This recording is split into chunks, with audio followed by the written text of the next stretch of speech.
Um, May hapon sa tanan no, may hapon po sir. So, we are here to present our final project no for IAS 108. So, nakatitle na siya na Student Performance Prediction System using KN, SVM, and AN. So, among member lang ano kay kami lang doon ni John Vincent Kabatingan ug ako si Tyron Reed S. Brazilian. So, our project is a business intelligence predictive modeling application. So, the main purpose of this system is to help pred- predict student academic performance using machine learning. So, the system allows the user to load a dataset, process the data, train predictive models, compare models results, and generate prediction outputs. So, for this project, we selected student performance prediction as our business problem area. So, the system predicts whether a student performance is low, average, high on base student related information. So, in schools, teachers and administrators needs to monitor student performance. However, identifying students who may need academic support is often done manually, so teachers may rely on grades, attendance, or personal observation. This process can be time consuming, especially when there are many students. Our system will help solve this problem by using student data, machine learning models, so it does not replace teachers or school staff. Instead, it supports decision making by giving a prediction based on the patterns found in the datasets. For example, if a student has low study hours, poor attendance, low previous grades, and incomplete assignments, so the system may predict that the student has low performance.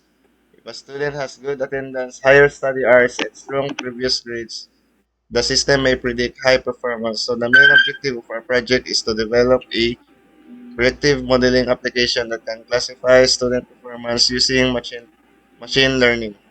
Our system allows users to use a sample dataset or upload their own CSV or Excel file. So it displays the dataset in the table form, shows basic datasets information, pre-processes the data, trains the required models, evaluates the models, and gives prediction results. So the datasets used in the project contains related attributes such as gender, age, study hours per day, attendance rate, previous grade, internet access, parent education, extra classes, part-time work, and assignments completed. So the target column is performance. The output of the system predicts the possible performance categories are low, average, and high. The other columns are used as input features. These features help the system understand the possible relationship between a student profile and their academic performance.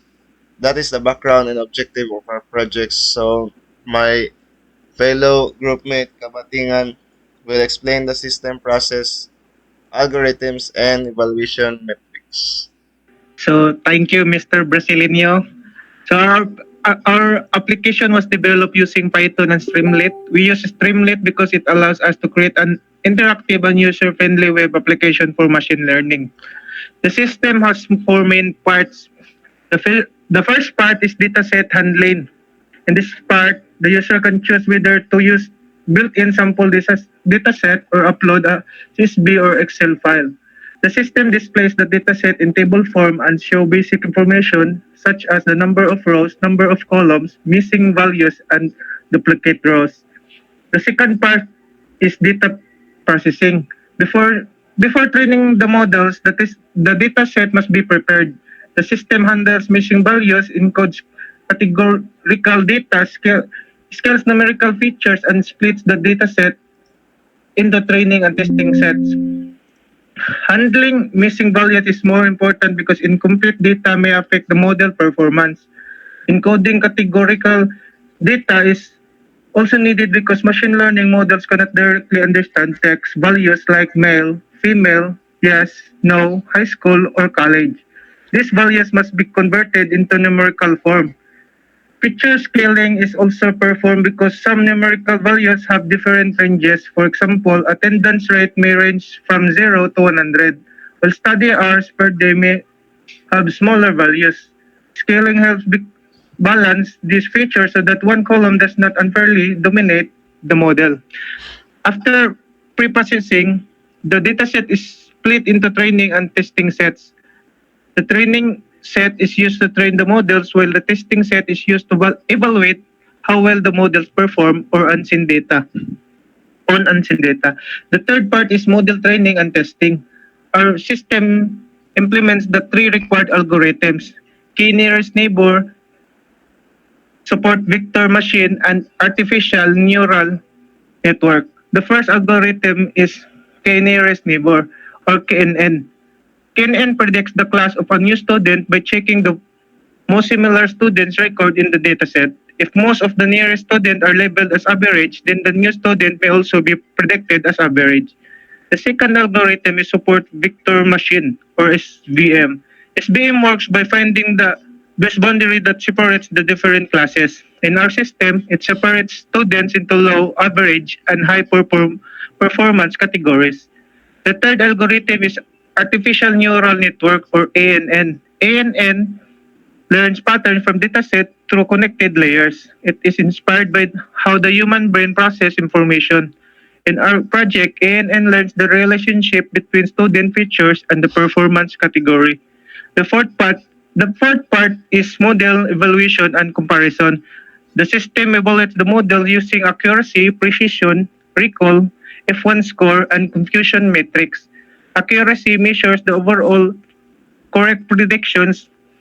Precisions measure how many predicted results were actually correct. Recall measures how many actual class records were correctly identified. F1 score balances precision and recall. The confusion matrix shows the correct and incorrect prediction for each class. By comparing these metrics, the user can identify which model performed best for the dataset. Now, Tyron will demonstrate the actual system. Demonstrate the system, no? So, saan siya pagparan. So, first is, ato na sa directory sa file, and then, i-run na to ang Python na Streamlit para ma-open ang kuan.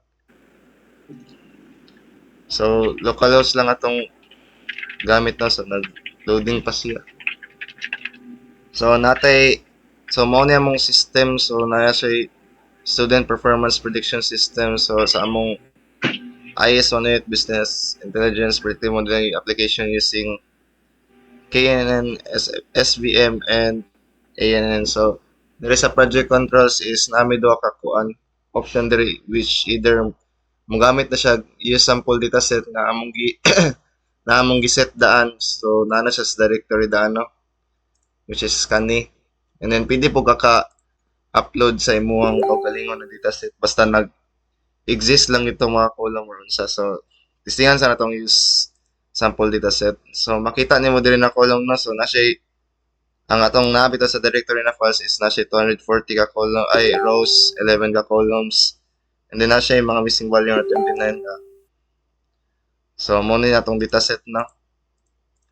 And then sa ikaduha is ang predictive modeling set ato, which is daghan may siya option pero set to lock lang namo into performances. Maura may required na iparan bitaw. So, diri na pud sa this target distribution is mao ni among kuan count, which is kung 0 mo equals to low siya, 1 average mo equals to average, and then 2 mo equals to high. And then after that is i-run na to, no? Tapos i-train na to ang models, which is katong tulo ka buok. And then ang kaning nabita diri sa field is ang training size lang gid niya kaniyang, and then sa kaning KNN na ang neighbors. Loading na siya now. So, successful siya. After model training is makita diri ang evaluation, no? So, sa SVM is ang yung accuracy is medyo dako siya compare sa ANN, and then ang precision is mas dako gyapon ang SVM. So, ang best model good na, which is best gamiton ani is ang F1 score, and then ang SVM na model.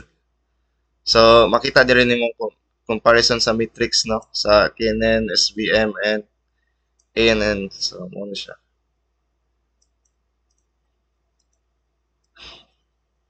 And then sa prediction output naman is manually pwede ka maka-add kung ano student, tapos makita din mong kuan. So, kani i-predict na ko ni mag feel na ko kay average ko ni siya.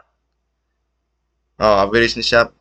Pero kung padak-ani mo niyang kuan, iyang grades, nasa internet access, and then na iyang na-complete na assignment, and then na, tapos wala siya part-time na, butahan mo yes, which is mag-base siya sa atong dataset bitaw na gi-upload daan. So, atong dataset ha.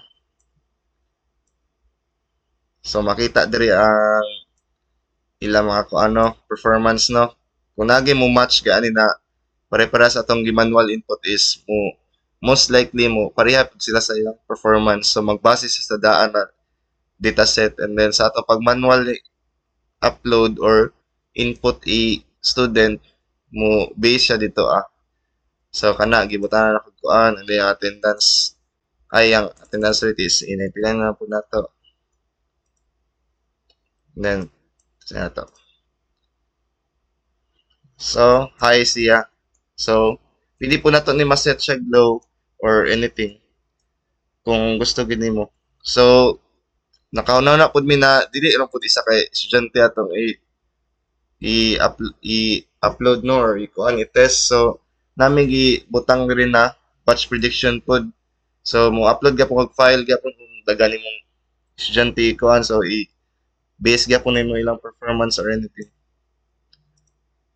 So, mo upload ta. So, nana ko securely na kuan na rin no, na CSV file daan pang kuan, upload lang, pang testing lang. So, click na tong open. So, na successful na ang pag-predict na, pag-upload sa file. So, nana po din na yung prediction. So, kita na to dira. Sa 20 na atong i-upload, ilang mga predicted performance is low. Makita na dira. So, mao niya mong kuan sa use na sample dataset na ni. So, diriya lang na option pud sa upload CSV or Excel file is mag-upload lang kag imo pud. So, click nimong upload. And then diri, mao man yung gigamit now. So, pwede ra pud kanimong gamiton, balik. Basta kay nag-match siya sa columns bitaw rows na kailangan bitaw, so dapat na ang dapat ang age, study hours per day, dapat yung i-upload na CSV file is na. So, same scenario lang no. So, ang kanilang gina option is custom lang yun sila.